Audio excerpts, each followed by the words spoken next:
விசேஷமான முயற்சிகளும் அது மாதிரி நாராயணசாமி அது மாதிரி இருக்கிற ஒரு பக்தாள் அதை எடுத்து நடத்துறது. மூணு ஒரு லைட் எரியணும்னா கரண்ட் இருக்கணும், மெயினாக கரண்ட் மாதிரி தெரியலாம்.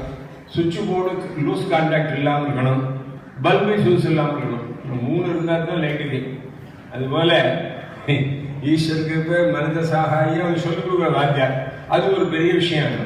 அவர் சத்தியாக சொல்லித் தரணும். அதில் வெங்கடகிருஷ்ணன் கனபாடிகள் வேத பாஷ்யம் பாஸ் பண்ணவர் சத்தியாக சொல்லிக் கொடுக்குறார். அது வந்த வேலையில் இங்கே நல்லா நடக்குது. இந்த மாதிரி நல்லா நடக்கிறதுங்கிறதுல ஒரு பெரிய விஷயம். அந்த இடத்துல யாராலும் இது முக்கியமான மூலபூத்தமோ அவளை மாதம் நினைக்கிறதுன்னு ஒன்று வச்சுருக்கா. அதில் யாராவது பெருவாளத்தை பேசுறதுன்னு இந்த இதுன்னு ஜெய வருஷம் பொங்கி வந்திருக்கு. நேற்றுக்கு ஆனந்தங்கள்லாம் இன்றைக்கி அது மாதிரி மட்டும் மாட்டு பொங்கல் கணு பொங்கல் பேர். இன்னைக்கு அனுப்பங்களாம் நாளைக்கு காணும் பொங்கல் திருவாரூர்னு சொன்னால் இன்னைக்கு காணும் பொங்கல் பெரியவாளை காண்றதுக்காக நாங்கள் வந்திருக்கோம். சாட்சாத் பரமேஸ்வரனா உங்களை காட்டணும்னா நீ எல்லாம் நல்லா பேசி வேடான்னு அவங்க வேடிக்கை போட்டார். காணும் பொங்கல்னா பெரியவாளை காணணும். இந்த கனப்பொங்கலை நீயே அதான் இன்னைக்கு குருமகிமை பற்றி உங்கார இருந்தார். அவள் நிறையவே இவாள சாஸ்திராபிவிருத்தி வேதாபிவிருத்திக்கு தேங்கிலாம் மக்களெல்லாம் வச்சுருக்காங்க, நடந்துகிட்டே இருக்காங்க. நீங்கள் யாராவது சாஸ்திரத்துக்கு போனால் நீங்கள் உங்களுக்கு ஓப்பன் கிளாஸ் நீங்கள் மாட்டுக்கு சாங்கெல்லாம் போகலாம். அதெல்லாம் எல்லாம் நாங்கள் பார்த்துக்கணும்னு சொல்கிறார். நாங்கள் கூட ஒரு தடவை 2 தடவை போயிட்டு வந்துட்டோம். அங்கே ஒரு தடவை போயிட்டு வந்தால் மறுபடியும் போகணுங்கிற டெம்டேஷனோடு அங்கே உள்ள உபச்சரிப்போம். அங்கே இருக்கக்கூடிய சூழ்நிலையே இருக்குது. அதுக்கு 4 பேர் சாட்சி. அது எங்களுக்கு டைம் கிடச்சி போகணுமே வெளிய அவர் அங்கே யார் வேணால் வேதாபிவிருத்தி சாஸ்திராபிவிருத்தி கிளாஸ் வந்துக்கிறேன்னா பேசாமல் இடங்கிறார், வேலைக்கு சாப்பாடு போட்டுடுறார். இது மாதிரி ரெகுலராக நடந்துட்டு இருக்கு. அந்த அபிவிருத்தியில் இருக்கிறவா தான் அதை பற்றிதாக சொல்லாதான் எஃபெக்ட். அதனால இருந்துட்டு இருக்கிறதுல அவளுக்கு பெரியவா அனுகிரகத்திலையும் எல்லா தேவதைகளுடைய அனுகிரகத்திலையும் சின்னதான சரீரத்தில் இருக்கக்கூடிய ஒரு உபாதி அது நல்லா நிவர்த்தியாகி முன்ன இருந்ததோட பல தெம்பாக இருக்கணுங்கிறதாக கபாலி கல்பகாம்பாள் இங்கே ரத்னகிரீஸ்வர் எல்லாரையும் பிரார்த்தனை பண்ணிட்டு வேத மந்திரங்களுடைய சக்தி நடக்க யாருக்குமே ஏதோ ஒன்று வருத்தம் வேகம் வரும், மூடும். அப்புறம் சந்திரன் தெளிவாகணும். அது சாயந்தரம் கிரகணமும் பிடிக்கும். ராகுமுக்த இவோடு ராட்டுன்னு கிரகணம் பிடிச்சி விட்டா அப்புறம் ரொம்ப பிரமாதமாக ஷைன் பண்ணணும். அது மாதிரி இருக்கையில் அதை நம்ம பிரார்த்தனை பண்ணி இவ்வளவு நீங்கள் நம்ம பிரார்த்தனை இணங்கி அதான் இங்கே விசேஷமாக அவருக்கு இந்த வேதாபிவிருத்தியில் ரொம்ப அபிப்பிராயம். சாஸ்திர அபிவிருத்தியில் அதோட அபிப்பிராயம். அவளை இந்த சபா சார்பில் சுவாகத்தம் சொல்லி வரவேற்று அவள் குருமகிமையை பற்றி அனுகிரக பாஷணம் பண்ணணும்னு பிரார்த்தனை பண்ணேன்.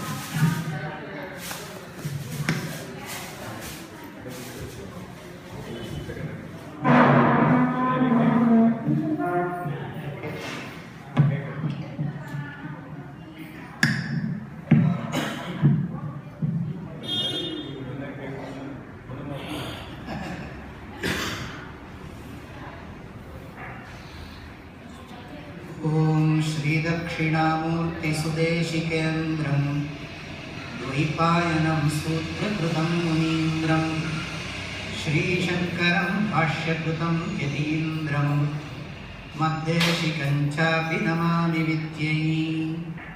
त्वमेव माता च पिता त्वमेव बन्धुश्च सखा त्वमेव विद्या द्रविणं त्वमेव सर्वं मम देवदेव। ॐ नमो ब्रह्मादिभ्यो ब्रह्मविद्या सम्प्रदायकर्तृभ्यो वंशऋषिभ्यो महद्भ्यो नमो गुरुभ्यः। सर्वोपप्लवरहितः प्रज्ञानघनः प्रत्यगर्थो ब्रह्मैवाहमस्मि।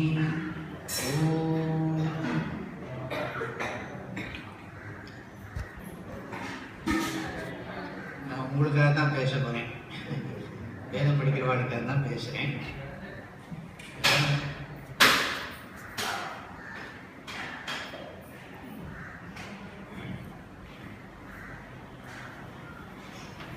இன்னைக்கு எனக்கு தலைப்பு வேதம் குரு மகிமா 2 போட்டிருக்கா. அதை தான் நான் யோசிச்சிருக்கேன். நல்லா அத்தியனம் பண்ணணும்.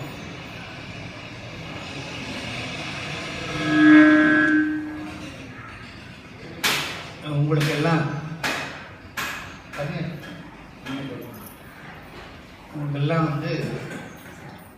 சம்ஸ்காரங்கள்லாம் பண்ணி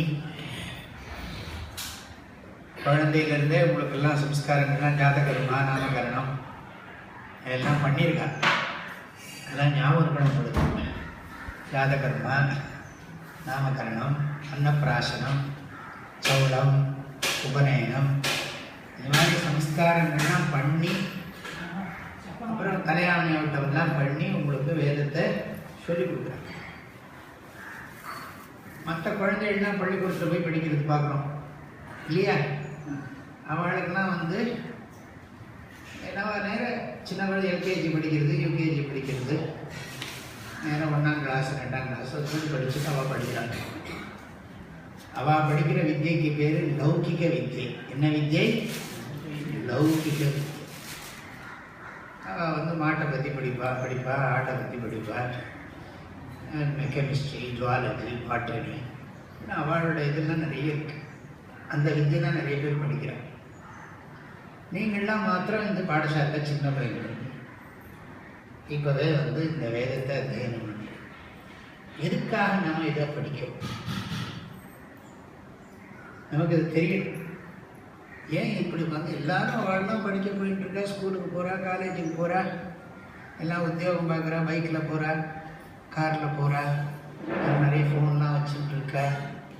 நம்மளானா இங்கே காலமரத்துலேருந்து ஒரே மந்திரங்களை சொல்லிகிட்டே இருக்கும். காலமரத்துலேருந்து ஆரம்பித்து இவர் சொல்கிறார், திருஞான சம்பந்தர் சொல்கிறார், திருவிழிமிழலை எப்படி இருந்ததுன்னு சொல்கிறார்.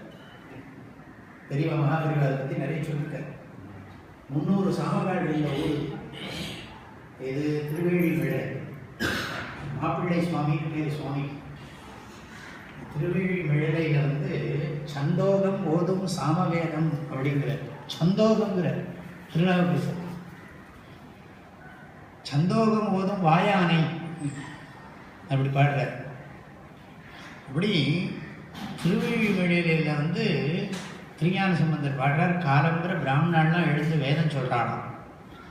அந்த வேதம் சொல்கிறத கேட்டு பறவையெல்லாம் எந்திரிக்கலாம்.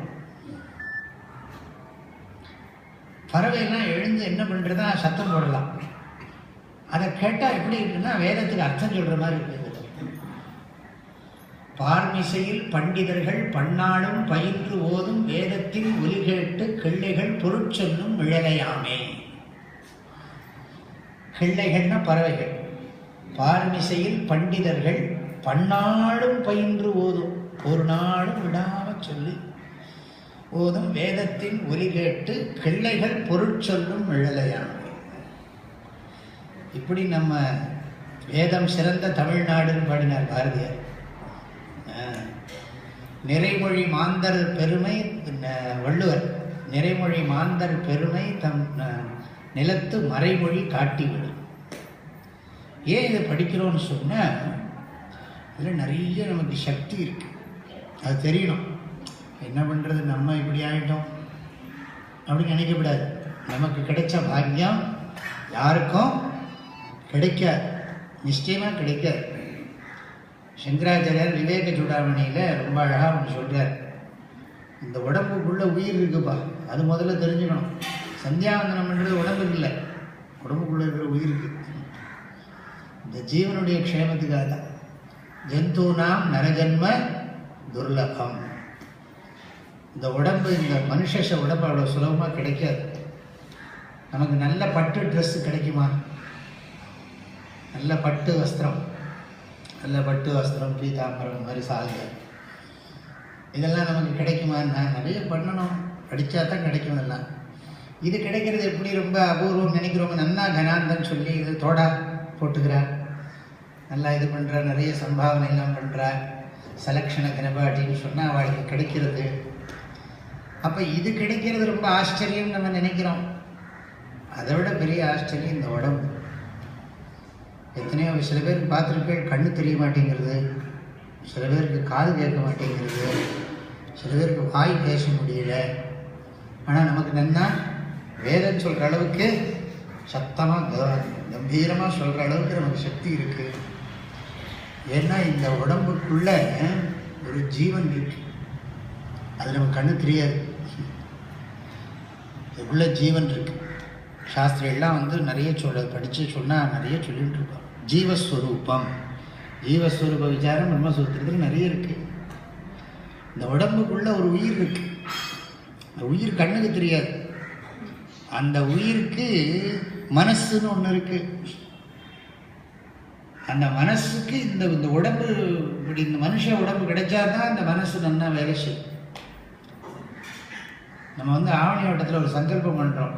அநாதி அவித்யா வாசனையா பிரவர்த்தமானே அஸ்மின் மகதி சம்சார சக்கரே விசித்ராபிஹி கர்மகதிபிஹி விசித்ராசு பசுபக்ஷி மிருகாதி யோனிஷு புனః புனः அநேகதா ஜனித்வாத் கேனாபி புண்ணியகர்ம விசேஷேண இதானீந்தன மனுஷ்ய ஜன்ம பிராப்தவதः தத்ராபி த்விஜன்ம விசேஷம் சொல்கிறோம். நம்ம அது தெரியணும்.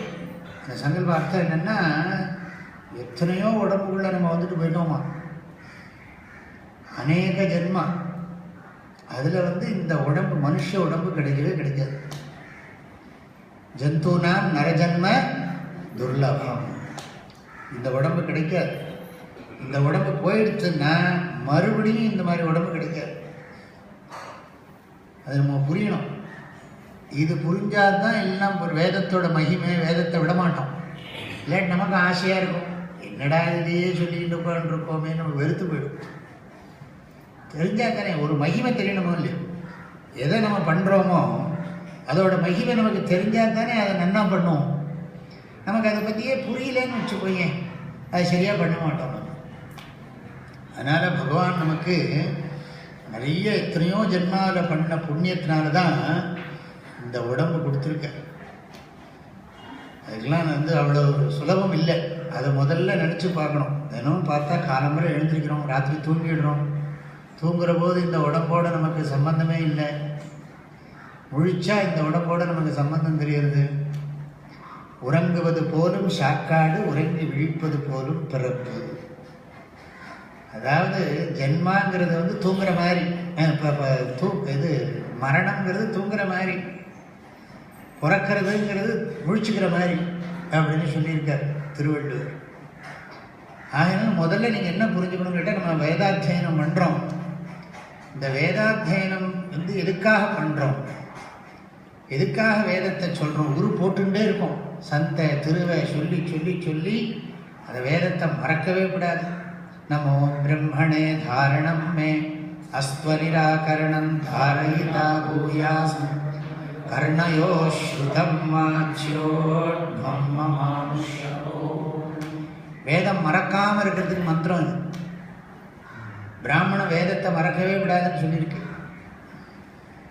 வள்ளுவரே சொல்றார், மறப்பினும் ஓத்துக்குழலாகும் பார்ப்பான் பிறப்பொழுக்கம் குன்ற கெடும். வேதத்தை மறந்தா கூட திரும்பவும் படித்து ஞாபகப்படுத்திக்கலாம். ஆச்சாரத்தை விட்டா ஜாதி போயிடும். ஜாதி கெட்ட பாப்பாம சொல்லுவா. அப்படி சொல்றதெல்லாம் உண்டு. இந்த மாதிரி விட்டுட்டான் அப்படின்னு சொல்லி ஒழுக்கம் குன்ற பிறப்பு கெடும். அப்படி பொருள் பரிமாறி சொல்லியிருக்காரு. ஒழுக்கம் குன்ற பிறப்பு. ஆகையினால நீங்கள் என்ன புரிஞ்சுக்கணும்னு கேட்டால், நம்ம எதை படிக்கிறோமோ அது நமக்கு அவ்வளோ சுலபமாக அவளை கம்பேர் பண்ணி பார்க்கலாம். ஆனால் வேதம் படித்தா மாத்திரம் போகாது, பாஷ்யம் படிக்கணும். பாஷ்யத்தை மனசில் உள்ளே வாங்கிக்கணும். பரீட்சைக்கு மாத்திரம் படித்தா போகாது, அதுக்கப்புறம் அதை உள்ளே வாங்கிட்டு வாழணும். ஆகையினால என்ன பண்ணணும்னு கேட்டால், நீங்கள் எல்லாரும் அவா லௌகிக வித்தியை அத்தியனம் என்றா, நம்மளாம் வைதிக வித்தியை அத்தியனம். வேதம்னா என்ன தெரியுமோ? வேதம்ங்கிற பதத்துக்கு அர்த்தம் ஞானம், அறிவு. வித் அப்படிங்கிற ஒரு தாத்துலேருந்து வந்ததுதான் வேதகாங்கிறது. வேதத்தில் என்ன சொல்லியிருக்கு? வேதத்தில் சொல்லியிருக்கிறது எதுவும் கண்ணுக்கே தெரியாது. சந்தியாவந்தனம் பண்ணணும் ஆசையாக பண்ணுறோமா? சந்தோஷமாக பண்ணுறோமா? பண்ணணுமேனு பண்ணுறோமா? எத்தனை பேர் நம்ம சந்தோஷமாக சந்தியாவந்தனம் பண்ணுறோம்? தலைவிதியே பண்ணணுமே, அதில் என்ன இருக்குன்னே தெரியாது. மகேரணாய சக்ஷசே அப்படின்னா என்ன அர்த்தம் இருக்குன்னு தெரியாது நமக்கு. நான் வேதம்னா என்னன்னு முதல்ல வேதம் நம்ம சொல்கிறோமே, இந்த மந்திரங்கள்லாம் சொல்கிறோமே, நிறைய சொல்கிறோமே.